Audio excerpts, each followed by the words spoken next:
ওটা হয়েছে কি বলতো, ও 2টো অব্দি পেশেন্ট দেখেছে, ঠিক আছে। মানে রাত্রে পেশেন্ট দুটো? রাত্রি 2টো, ঠিক আছে। আচ্ছা। 2টো অব্দি পেশেন্ট দেখেছে, দেখে রুমে এসে অনলাইনে অর্ডার করে 4জন বন্ধু মিলে খেয়েছে, ডিনার হুম করেছে। হুম করে ও খুব টায়ার্ড ছিল, যেহেতু 36 ঘন্টা ডিউটি ছিল, হুম টায়ার্ড ছিল। ও কি করেছে, ওই সেমিনার রুমে গিয়ে হুম শুয়ে পড়েছে একটা রেড কালারের ব্ল্যাঙ্কেট ঢাকা দিয়ে। হুম কিন্তু তারপরে মানে সেমিনার রুমে এমনি কি তোমাদের ওরকম সেমিনার রুমে টুমে ঘুমানো হয়? মানে আমি যদিও কোনো আইডিয়া নেই, ওই জন্য জিজ্ঞেস করছি। না, এবার একটা রেসিডেন্টাল ডক্টর রুমস থাকেই, আচ্ছা। বুঝতে পেরেছিস, তারপরেও সেমিনার থাকে।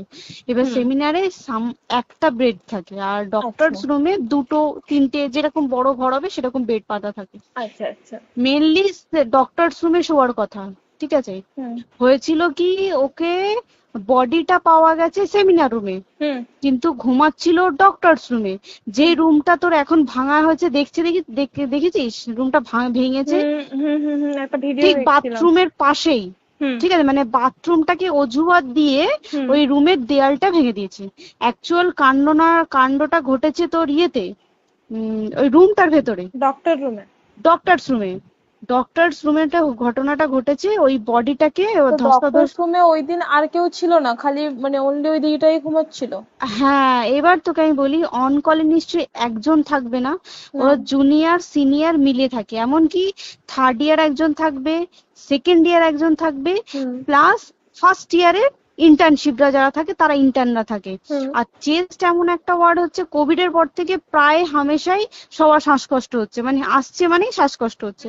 হুম আর চেস্ট ওয়ার্ড আর চেস্ট মেডিসিন দুটোই হুম পাশাপাশি ওয়ার্ড, হুম ঠিক আছে। হুম তো কেউ কি শুনতে পায়নি?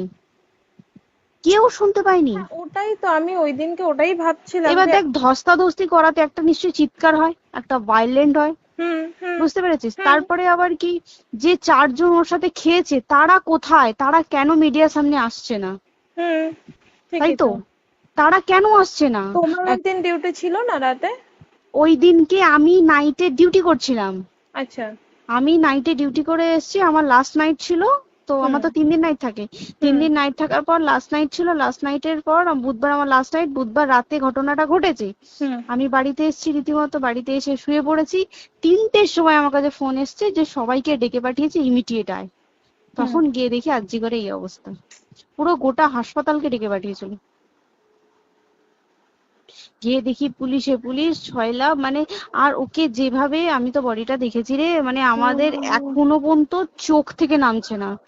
রীতিমতো মনে হচ্ছে মেয়েটা যেন আমাদের পাশে পাশে ঘুরছে, হুম একদম হুম হুম এরকম, মানে মানে অদৃশ্যমান, মানে আমরা এরকম ভাবতে পারছি না যে এরকম ভূত হুম থাকে বা একটা স্পিরিট থাকে বা কিছু। এখন আমরা বুঝতে পারছি না ওর আত্মাটা এখনো ঘুরছে আমাদের আশেপাশে। দেখ, ওর আমার তলাটায় না, কিন্তু ওর থেকে ও থাকে 4 তলায়, 4 তলায় ঘটনাটা ঘটেছে, ঠিক 2টো ফ্লোর নিচেই আমি থাকি, আমার আচ্ছা। রুমটা, ঠিক আছে। কিন্তু তাও আতঙ্কে আমরা মানে একদম স্তব্ধ হয়ে গেছে আরজিকরটা। কিন্তু ব্যাপারটা হচ্ছে, তাহলে ডক্টর রুম থেকে ওকে সেমিনার রুমে নিয়ে যাওয়া হয়েছে? হ্যাঁ, অবশ্যই নিয়ে যাওয়া হয়েছে। এবার দেখ, নিয়ে যাওয়া হয়েছে, ওকে যেভাবে মারা হয়েছে, এটা একার পক্ষে সম্ভব অসম্ভব, না দিস একদম। Is a impossible. পুরোপুরি গ্যাং রেপ, গ্যাং রেপ ছাড়া কোনো কিছু নয়। আর শুধুমাত্র রেপ নয়, রেপ হলো, করলো, ছেড়ে দিল, ঠিক আছে, ওকে রীতিমতো মার্ডার করেছে। মানে মানে হিসেব মতো যা বুঝছি মানে তোমার কথাতে, হ্যাঁ, ওটা হচ্ছে ওর ওই বন্ধু বান্ধবও মেবি ইয়েস, জড়িত। এক্স্যাক্টলি। হয় ওর বন্ধু বান্ধব কেউ, ঠিক আছে, মানে 4জনের মধ্যে কেউ, আইদার ওকে এমন কিছু করতে বলতে। দেখ, বড় বড় কোম্পানিতেও তো এরকম হয়, মানে হুম হয় তুমি আমার সাথে কম্প্রোমাইজ হুম করো, নয় হুম তুমি হুম চাকরি হুম ছেড়ে চলে হুম যাও, হুম হুম হয় তো। হুম হুম এ- এখানেও সেরকম কিছু একটা হয়েছে। যাকে যে ক্রাইম করেছে, সেও কিন্তু নর্মাল ডক্টর নয়, কিন্তু সেও একটা ভালো পোস্টে র্যাঙ্ক করছে, বুঝতে পেরেছিস। তবেই কিন্তু পুরো ব্যাপারটাকে হসপিটাল চেপে যেতে চাইছে, পুরো ব্যাপারটাকে। তাহলে এই সিভিক যে, ও কোথা থেকে আসছে? এবার তোকে আমি বলি ওটা কোথা থেকে আসছে। আমাদের প্রিন্সিপাল চেঞ্জ হয়ে গেছে, ডেপুটি সুপার চেঞ্জ হুম হয়ে গেছে, তারপরে আমাদের ওই অ্যাসিস্ট্যান্ট সুপার চেঞ্জ, সব চেঞ্জ হয়ে গেছে। হুম তারপরে যে ওয়ার্ডের ডাক্তাররা ছিল, সিস্টাররা ছিল, ওয়ার্ড বয়রা ছিল, মাসিরা ছিল, সবাইকে ডেকে এখন হুম সাসপেন্ড করা হয়েছে। হুম তারা কোথাও যেতে পারবে না, রোজ গিয়ে কোর্টে গিয়ে দেখা করছে। আজকেও কোর্টে গেছিল সবাই। হুম তারপরে উম, তারপরে তোমার তোর এগুলো হলো, তারপরে তোর কি বলে, আরে বল না, ওই সিবিআই এটা হয়েছে কি, মানে ও সেই সঞ্জয় রায় যে ধরা পড়েছে, হুম অ্যাকচুয়াল কিন্তু ও নেই, হুম ঠিক আছে? ওর এতটা ক্ষমতাই হয় না। ও অত রাত্রে কি করতে যাবে? হুম ও অত রাত্রে ওখানে কি করতে যাবে? ও না পেশেন্ট, ও নাকি বলছে দালাল পেশেন্ট নিয়ে গেছে। তো পেশেন্ট নিয়ে যখন গেছে, দিদিটার রুমে যখন যাবে, নিশ্চয়ই দিদিটার রুমে কোনো কাগজপত্র দেখাতে যাবে, সেই অবস্থায় গিয়ে দেখে যে এরকম এরকম ঘটনা, তা ঝাঁপিয়ে পড়েছে ওর উপরে। হুম এরকম কিছু কি, তাও কিছু নয়, শুধু গেছে দেখছে ড্রিঙ্ক অবস্থায়, ওকে ক্যামেরায় দেখা গেছে ড্রিঙ্ক অবস্থায় গেছে আর এসছে, এইটুকুই দেখা গেছে। তারপরে হচ্ছে কি, তোর অনেক রকম এখানে অনেক রকম ব্যাপার আছে। যে দিনকে ঘটনাটা ঘটে তার ঠিক দুদিন পরে ওই সেমিনার বাথরুমের অজুহাত দিয়ে ডক্টর যে রুমের হুম দেওয়ালটা আছে, ওই হুম দেওয়ালটা ভেঙে দিয়েছে। কেন? প্রথমে ওকে বললো সুসাইড করেছে, আমাদের যখন ফার্স্ট খবর আসে তখন সুসাইড করেছে। হুম তারপরে যখন হসপিটালে যাই তখন গিয়ে শুনছি নাকি না, সুসাইড করেনি, এটা রেপ করেছে, রেপ করে মার্ডার করা হয়েছে। হুম বুঝতে পারলি, এখানে বিশাল বড় একটা গেম চলছে। এবার আর যে ওর উপর কি রাগ ছিল মানে? হ্যাঁ হ্যাঁ হ্যাঁ হ্যাঁ হ্যাঁ হ্যাঁ, একদম আমি তো কি বললাম, শোন, তুই যদি কারোর সাথে কম্প্রোমাইজ করিস তাহলে তোর পোস্ট হুম বাড়বে, হুম হুম তুই হুম কারোর সাথে কম্প্রোমাইজ করবি না, তোকে মার্ডার করে দেবে। মানে মানে ওরকম টাইপই কিছু বলছো তো? এরকমই টাইপের কিছু একটা ছিল। আইদার খুব রাফ, মানে খুব রাগ, খুব মানে খুব ওর উপরে খুব ফ্রাস্ট্রেশন ছিল, যারই ছিল খুব ফ্রাস্ট্রেশন ছিল। শুধু ওকে মারিনি রে, রীতিমতো মার্ডার করেছে। ওর যে ক্ল্যাচারটা ছিল, হুম ওর আমি ইউরিন শুনেছি এটা। ওর ইউরিনের রাস্তায় ক্ল্যাচারটা ঢুকিয়ে দিয়েছে, তুই ইস, জানিস? মানে কি বলবো, মানে ওকে দেখা যাচ্ছে না, আমরা তো দেখেছি নিজের চোখে, ওকে দেখা যাচ্ছে না। মানে একটা ব্লিড। মৃত্যু কতটা, মানে এই তো মানে প্রচন্ড কষ্ট পেয়ে একটা মেয়ে মারা গেল না? আর ওর যে গলাটা চেপে ধরেছে, আহ ওর ওই চেপে ধরাতে মানে এতটাই জোরে চেপে ধরেছে যে ওর চোখ ফেটে রক্ত বেরিয়েছে। আহ, ছি, ছি, ছি। বুঝতে পেরেছিস মানে মানে? কি বলতো, যদি ধরা পড়ে না, উচিত মানে যারা এটার সঙ্গে দায়ী না আর এই ওদের। যে সিবিআইটা হয়েছে, সিবিআইটা একমাত্র আমাদের জোরেতেই সিবিআইটা এসছে। মানে হুম হুম আমরা ওই সঞ্জয় রায় একার পক্ষে সম্ভব না এইসব। তারপরে পোস্টমর্টম রিপোর্টে তুই জানিস, ওই আমাদের ভাজাইনা থেকে 150 গ্রাম স্পাম বেরিয়েছে। ইস, পোস্টমর্টম রিপোর্ট, 150 গ্রাম স্পাম, মানে বুঝতে পারছিস? Hmm hmm not a calculated, minimum, minimum কম করে 6 থেকে 7 জন করেছে ওকে rape। ছি ছি ছি।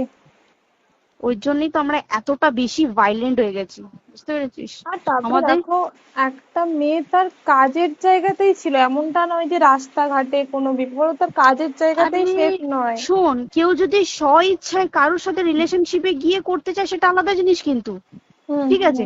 কিন্তু কেউ কারো বিরুদ্ধে এইভাবে করতে পারে না রে, তুই জানিস না? মানে ওয়ার্ডে দেখ, কম বেশি আমরা সবাই ঘুমাই, কম বেশি আমরা হুম সবাই জেগে হুম থাকি, জেগে তো থাকি। তাতে কি কেউ শুনতে পায়নি? তার কি একদম সেটাই। ভায়োলেন্স ছিল না? যদি কেউ না শুনতে পারে, তাহলে ওর খাবারে কেউ কিছু মিশিয়েছিল, হুম তাই কি না? হুম হুম সেটাও পোস্টমর্টম রিপোর্টে মানে লিক করছে না, যে কেন খাবার খাবার ও তো খাবারটা খেয়েছিল, সেটা তো নিশ্চয়ই পেটেই ছিল, পেট থেকে তো হুম বমি করে বের করে দেন, সেটা হুম তো ফরেনসিক রিপোর্টে কিছু বলবে। হুম আর তুই জানিস না, দেনার দেন মানে, ধর পোস্টমর্টম রিপোর্ট আসতে 3 দিন সময় লাগে।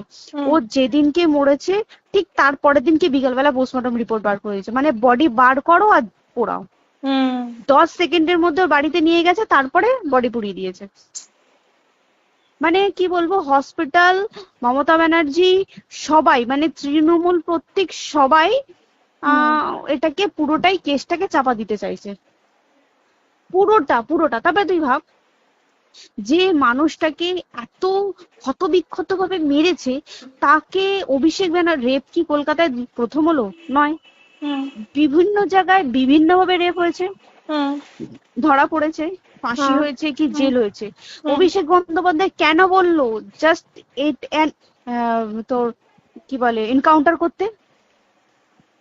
মানে কি, সঞ্জয়কে যদি এনকাউন্টার করে পুরো কেসটা চাপা পড়ে পুরো যাবে, কেসটা চাপা পড়ে যাবে একদম। স্টুডেন্টরা ঠান্ডা হয়ে যাবে, হুম হুম আর আমরা সেটা মানবো না, আমরা সেটা হতেই দেব না। তাতে যদি চাকরি মানে আরজিকরটাকে সিল করতে হয় তাতেও আমরা রাজি আছি, সিল করে দেওয়া হোক আরজিকর, সিল করে দেবে মনে হচ্ছে যদি ঠিকঠাক ভাবে। এবার ওই জন্য আমাদের দাবিতে সিবিআই এসছে। এবার তুই একটা কথা বল, যখন দেখতে পাচ্ছে মমতা ব্যানার্জি যে কলকাতা পুলিশ আমাদের জন্য কিছু করতে পারছে না, আমরা কিছু মানতে পারছি না, 7 দিন ধরে বার করতে পারছে না, তাহলে সেটা 2-3 দিনের মধ্যে কেন হ্যান্ড ওভার করে দিল না? তাই তো। তাই কি না? তারপরে দেখ পিডব্লিউডি ওটা লো পোস্টের মানুষ, মানে যারা ভাঙচুর করে, মানে সিমেন্টে যারা কাজ করে তাদেরকে পিডব্লিউডি বলে। এবার পিডব্লিউডির নিশ্চয়ই হায়ার অথরিটি থেকে অর্ডার এসছে তবেই ওরা গিয়ে ভেঙেছে। ওরা নিশ্চয়ই পাগল নয় দুম করে গিয়ে কোনো গভর্নমেন্ট প্রপার্টি ভেঙে দেবে। অর্ডারটা কে পাস করলো যে এখনই চেস্ট ওয়ার্ডটাকে ভাঙতে হলো? সিবিআই আসা পর্যন্ত অপেক্ষা করতে পারতো। কারণ আজকে অত বড় বিক্ষোভ হবার কারণ কি হচ্ছে? একটাই কারণ, যে মেয়েটি মারা গেছে ঠিক আছে, কিন্তু তাকে এত বেশি মলেস্ট করে, এত বেশি রেপ করে বা বেশি ওকে মেরেছে, তার কি কোনো প্রতিবাদ নেই? তুই কোথায় সেফ পাবি তুই আমাকে বল?